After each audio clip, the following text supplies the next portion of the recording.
Welcome to Your Wealthy Self with me, Regina Martinelli. This show is about money and a whole lot more. Here we focus on expanding your capacity for money, success, abundance, and inner wealth so that you can have what's most important to you inside and out, and you can be your wealthy self. It's really about honoring your wholeness, that you are enough just as you are to have what's most important to you. And that might be freedom, to have more success and money without guilt or shame, or maybe it's the ease in being unapologetically yourself, or more certainty in your sense of purpose, or feeling daily joy or fulfillment within yourself. Whatever is most important to you, whatever makes you feel like you are wealthy inside and out, is what we like to delve into. Because here we wholeheartedly believe that you can create whatever it is that's important to you, and you can do it without struggle. And you can do it with ease and also with certainty. And we do all of this through the lens of money. People always ask me why. Why do you do it through money? Does that put people off? Well, that's the whole point. Not to put people off, but to find out what comes up around money, because it's a spiritual highlighter. It reveals how you engage with the world, how much you will allow yourself to have, and how easily you will allow yourself to have what you want. And it also highlights how much struggle we subconsciously believe that we need in order to deserve the money or success or abundance that we're creating. So today we're going to talk about trusting your body's wisdom over the resistance that you may feel in doing something and putting yourself out there, charging the prices you want to charge, or just being more unapologetically you. Have you ever felt that nagging pressure to do something that everyone says you should do? Like creating reels on Instagram or posting on social media regularly, but something inside of you keeps resisting and you just put it off and it feels like procrastination. That's exactly where I found myself recently, feeling caught between what marketing expert coaches say. They're telling me, do this, do that, which my head agreed with. But what my body was screaming was, no, don't do that. And so it had me in this war from my head in battle with my heart or my body. So today I'm going to share personally what I did that completely transformed how I view resistance in my business and in my life. It's about the moment I realized there's a profound difference between a mindset block, like a limiting belief that we actually need to shift, and between what I call a hard no from your body. This distinction changed everything for me because I saw them as the same and they're very different. This isn't just another story about business strategy. It's about learning to trust your body's wisdom, especially when it contradicts popular methods that have success records. How do you resist something that others have had great success at doing, yet it just doesn't feel like you? And I promise by the end of our time together, you'll have a practical and easy tool to help you distinguish between your own blocks and your body's authentic no as a way to guide you. There's a tool that's already creating magic in my life and my business. So stay until the end to learn this amazing tool that changed so much for me. And I know it'll do the same for you. So let's dive into what happened when I finally stopped fighting my resistance to making social media marketing reels and discovered what was actually true for me. So as I mentioned, I was told to do several different style postings, several different ways on several different social media sites of like the pillars of my work, really the things I believe in, which makes sense. People do it all the time, right? Yet I just wasn't motivated or inspired to do it. Now, doing what I do as a coach, I know this is either one of two things. I'm procrastinating because there's a mindset block that's running interference, possibly, of me getting this done. That's definitely potentially one. It's dragging down the energy of me being able to be creative, have fun, and tackle this task. That was definitely one. The other possibility it could be is that it's just not aligned with who I am. So how do you tell the difference? See, if it's the first, if it's a mindset block or a limiting belief, then that pattern is happy to use that it's not in alignment with who I am excuse to have me not do it, to keep me safe. The first place to start I found was to acquiesce to this being a no. Like, doing this instead of what most of us usually do, which is resist the no and try to push through it, use our willpower or struggle around and force it in some way. I don't know about you, but this can cause anxiety, overwhelm, and exhaustion that I did not want. So I said, okay, let's not do this. Let's not do these social media reels and postings the way I've been told I should do. I wanted to see what would happen. I was curious, and I like being curious. So I allowed myself to feel the no and to sit with it instead of trying to push against it or shame myself into doing it and talking myself into it, just because it didn't feel authentic, right? So the needing to do social media reels just because everybody else is doing it to promote your business. And it's true that many have great success in doing this, even though it didn't feel aligned with me and who I am or how I wanted to be. And as I've said, this isn't to say that social media marketing is bad. It's just not my preferred flavor. It's like mint chip ice cream, and I really prefer to eat coffee flavored ice cream. So knowing this, I asked myself, if this is a hard no because it's not in alignment with who I am or how I want to be, then what would be in alignment for me if this is not it? I'm going to ask myself because myself is obviously telling me no. So let's dig into that and see what unfolds. So then I asked myself, what is it that I love about what I do? Well, I love coaching either one-on-one or in a group, and I love helping people with my gifts and talents. And there's a reason why I chose the words gifts and talents, because that feels more inspiring to me than the word work. You see, work has a deep-seated meaning in my lineage. It usually meant hard, back-breaking labor as a way of proving your worth or as a way to earn your success.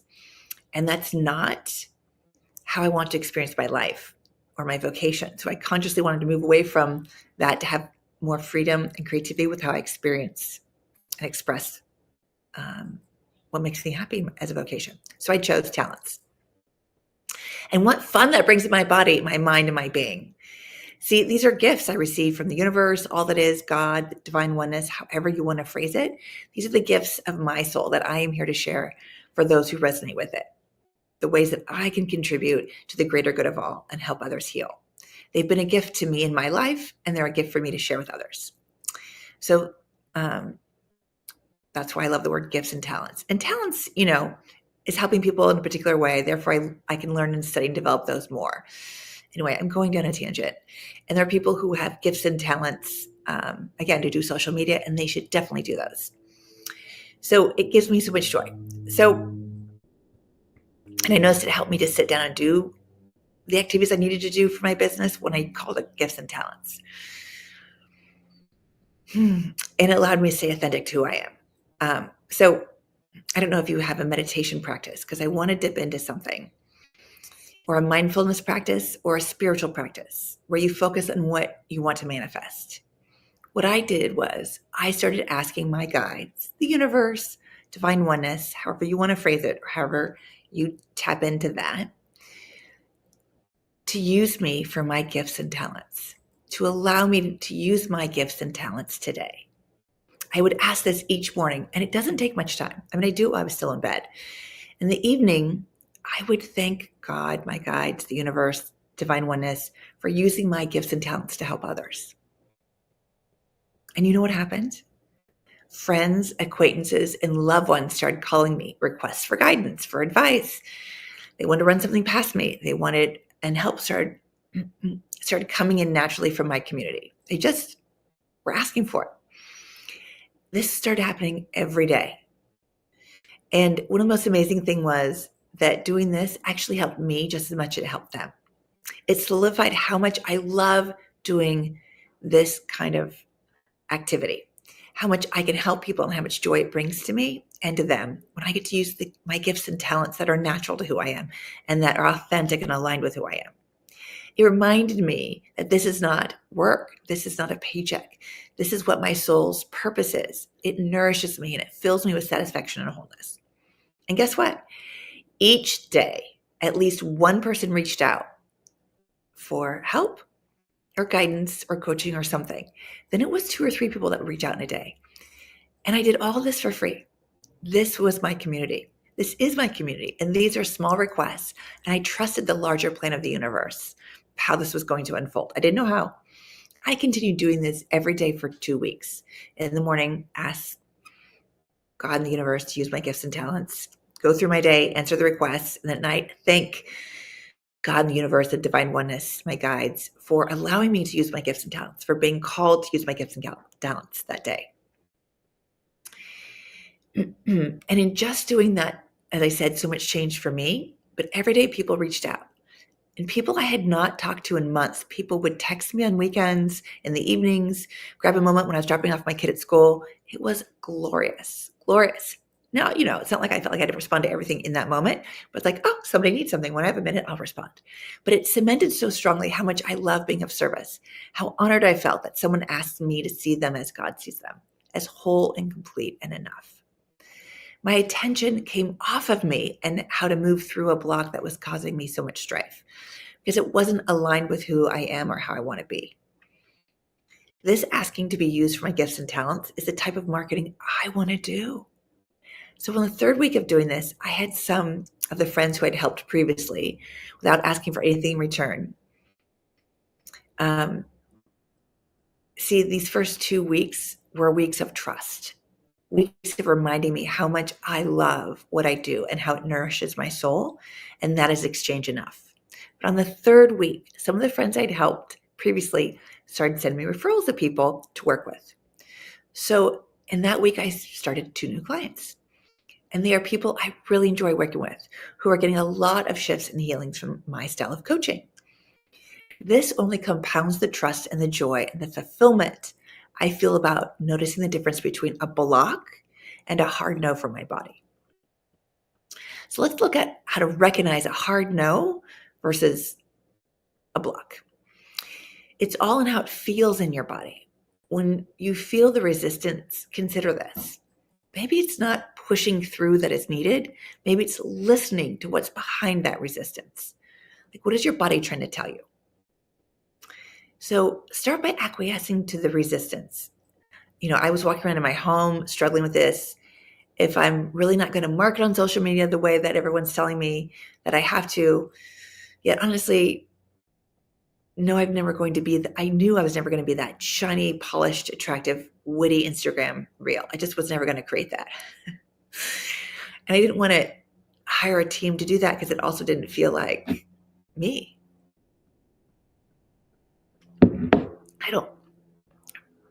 It just isn't called to me. Honestly, if I did it myself, I'd show up with a face mask on or some of those under eye patches, and I'd just talk about transformation. And it'd be very unappealing. And it doesn't feel, let's see. Yeah. And it could also be my belief about social media, but it didn't feel good because I felt like I'd be competing or putting myself in a place to compete. Like to be more shiny, be more witty or colorful or whatever it was. This is where I started to turn against myself in the thinking that I'm never going to be young enough, cool enough, slick enough, polished enough with all these other beautiful reels that are out there. I'm never going to create that kind of product or marketing for myself. And I just know that about myself. So why I turn against myself, trying to do something that is not me, and more so has me question my worth. Like has me say, oh, I'm never going to be that. As if there's something wrong with not being that. Because there's nothing wrong with being that. That's for that person to be. It's exactly who they should be. This is what I should be. Again, there are people with this type of marketing, which is their gift and talents, and they should be the ones doing it with their clever, deep, meaningful, beautiful, witty reels. It's just not my style to create them. This is where I realized my body was telling me, no, this is not for you. Okay, if I lean into that unknown other option, what's that like? I took a moment to allow myself to ask, how else can I get there? There is something in just asking yourself this and allowing it to unfold and come to you. It may not be in that exact moment, but it will come if you allow it and you stop trying to force yourself into something your body has a hard no for. It's funny. I had to take a day or two to kind of keep letting it unravel because it's so much of what I was trying to do was a strategy. It's like a conditioning. It's a strategy of if you do this and this and this, then you'll create this other big thing that you're you'll bring in this kind of income or you'll go to this next level, whatever it is. It was a strategy to market to more people in order to get to this other place. And it reminds me of when I talk to clients about wanting to win the lottery. They want to win the lottery. They want $5 million in the bank because once the money's in the bank, then their fear of having enough will be put to rest so they can live their lives. Well, winning the lottery is the strategy so they can overcome a scarcity belief in order to live their lives. But when you have a scarcity belief running, then it's always there, even if you have $15 million in the bank. It's still there until you deal with the issue. Over the next day or two, I was noticing my strategy running in my mind that was causing the stress because I hadn't let go of the strategy that I assume will take me where I want to go. This was fascinating to me because I was letting the strategy inform my marketing as if I have a scarcity belief running. I have a great relationship with abundance, money, and success. Yet this was a similar pattern of someone using the lottery to overcome the fear of not having enough, to try to find security that way. But money in itself is not security, freedom, or safety. It's just money. But wow, this was so good for me to see. Yet, and it's kind of like the strategy of social media marketing. It's just a strategy. It's not the means to the end. It's not the end in itself. It doesn't guarantee any of those things. Even if you get there, even if I were to get a broader stage, a broader audience, it doesn't mean that it's going to feel good. It's going to be the way I want to do it and have the results that I want, the way I want to feel about them. See, when it's a strategy for getting something I think I want to solve for something else, then it's something else entirely. I'm just creating more work for myself in that paradigm. So I was holding this strategy as if it was the thing that was important or the necessary instead of what really was important. The asking, what do I really want of myself? Help me kind of untangle this. I want my talents to be used. These are God-given talents from the universe and all that is. I want to resonate with people who want what I have to share. And that's how I want to do it. And that's how I want to do my marketing. That's how I want to be my business to grow. I want to socialize with people. I love chatting. I love sharing my thoughts and insight to help people. I want to continue to expand my talents, use them, and offer them. So coming from here made me very excited, and it lit me up in really beautiful ways. So here's how I knew the difference between a block and a hard no for whom I am and what I want to do with my life. The block shows up as an impediment to something I'm wanting to manifest or create. And when I'm really clear about what I want, then it's a struggle to create. Then I know it's a block. Here's what I mean. If you're struggling with something and you decide, okay, what if I don't do that thing? There's a relief. My question is, and it's important to notice the difference, my question is it a relief from panic and stress? Like your nervous system is in fight, flight, or freeze experience?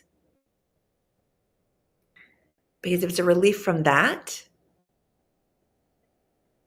then that's a pattern or a block. It's a limiting belief. I used to feel that way about dating when I was in my 20s. I had a lot of patterns around not feeling safe. So to stop dating someone was a relief because I didn't have the strong foundation I have today. I didn't feel safe in who I was. The relief was one from being anxious about dating to one of being safe at home. You ever been asked to give a speech and you're terrified you'll screw up or that you're not enough, you're not qualified, and then the speech gets canceled and you feel relieved? This is the sensation of a block, of a pattern that is running in your brain to keep you safe because part of your brain believes you'll die if you have to give that speech. This is an old, stuck childhood pattern that is revisable, but more on that on a different episode. So a block is one that when you decide not to do decide not to do something, you have great relief. Your nervous system can somewhat reset, rest, and it feels safer not doing it. You're like, the overwhelm, anxiety, or fear lowers in your body. That's actually something, again, that you can revise. And it's great to know that. Because you want to be able to revise it so you have more choice. Because when you have that tension running, it takes away your choice and your creativity. But in contrast to the I'm just not interested, Not like procrastination. That has a tension that gets relieved when you turn away from dealing with a pile of papers. But I mean, no interest, like someone offers you bland, boring food and you're not hungry. You say, no, thanks. As easy as that. There's no fight, there's no struggle in saying no. This allows for the creativity, inspiration, and choice to come back more powerfully. So when I stopped to ask if this was a hard no for my body, really a hard no, I decided to use this tool that I'm going to give you to use for yourself. It's really easy. I call it my body talk tool because it came from one of my body talk practitioners, Brooke, whom I love, and I'm going to have her on the show another time. She's amazing. She taught me this tool and I'm going to share it with you. So, okay, to learn this tool, it's just great and simple and it's very portable. I use it a lot, especially when I am shopping or I'm on the fence about something. So do this along with me if you can. Or you can rewatch this episode and try it afterwards. So take a deep breath and allow your body to get calm. Ask your body to show you a yes. Body, show me a yes. It feels different than it did just a minute ago after my breath. And when I get a yes, it's this like tingly, fun energy up here on my left side. So where does it show up in your body? Take note of that. Okay, take another deep breath and then say, body, show me a no. Do you notice the difference? What different sensations showed up for the no? Where in your body did it show up? A no for me is a flat emotion. It's like a deadpan feeling in my stomach. There's actually no like vitality almost. So one time I did this recently when I had to run an errand. Like I asked my body which errand I should run first. Should I go to my friend's house to pick up this thing or should I go to the store? And when I said, should I go to my friend's house? It was like, yes. The store was deadpan no. So I went to my friend's house. We had a really lovely conversation and I got to use my gifts and talents. This changed so much for me. You can use it for social engagements, for invitations. It is so easy. I've used it for social engagements where I say, if I don't go, how will I feel the day after? And it's like, oh. And if I do go, how will I feel the day after? So then I'm like, oh, I should go. The important part is just understanding what it is, what a yes is, what that response feels like in your body, and what a no response is. And you may need to give your body a moment to respond. I've gotten to a place where it comes on right away. Don't try to force it or try to make it a yes. Just allow it to tell you from its inner knowing. And if you're not sure, you can ask it a different way. Like, oh, should I go to this party? Okay, like I don't know what that is. Or should I not go to this party? And then say, oh, well, how will I feel the day after I go to this party? How do I feel the day after I didn't go to this party? And then you can kind of go, oh, I get it. Here's another way to use this. Yesterday, I asked my body this question. If I buy this dress, how will I feel the day after? That was an okay feeling. Not happy or a yes feeling. So I asked my body, if I don't buy this dress, how will I feel the day after? And that was a very happy feeling. This has helped me break the pattern of impulse buying without giving myself enough time to really decide if I want it. You know, when you get it home and you wonder if you'll ever wear it because you aren't as excited about it as you thought you should be. So try this on your own. It's such a simple and easy tool to start to build your trust in your inner knowing. Your body has so much wisdom, and it's not just your body, it's your inner knowing, using your body as a tool to communicate it. I encourage you to use this with snacks, again, projects, impulse buying, running errands like I did, or what you have to work on next. So this trusting your body's wisdom, the steps, let's summarize them. The first one is to acquiesce to the no, to the resistance. And ask yourself, is this a hard no or a mindset block? And then ask your body, do some body talk. Is this a hard no? Or is this a mindset block? If this isn't for me, then how else can I get there? That's another great question to ask yourself. How do I want to do this? Like, how do I actually want to have, like for me, social media marketing, how do I actually want to snack or eat, whatever it is? What inspires me or is exciting to me to do instead? Allow it to unfold and reveal itself. I hope this was useful because I love doing this and I love sharing different ways to work through things, insights, and helping you have more of what is most important to you. I'd love to hear how the show was for you. Send your questions and thoughts, breakthroughs, to yourwealthyself at e360tvlive.com. Thank you for tuning in to this episode of Your Wealthy Self. I hope these insights about trusting the wisdom that your body has to share has given you some powerful new perspectives on trusting your inner knowing and how to access it and help you expand your relationship with it. Remember, you are enough just as you are to have what's most important to you. You can create what you desire without struggle. You can do it with ease and certainty instead. And if you're ready to go deeper with this work, I invite you to visit my website to join a free training at reginamartinelli.com. I just want to remind you that true wealth begins when you honor your wholeness. See you next week for another episode that will expand your capacity for success, abundance, and inner wealth.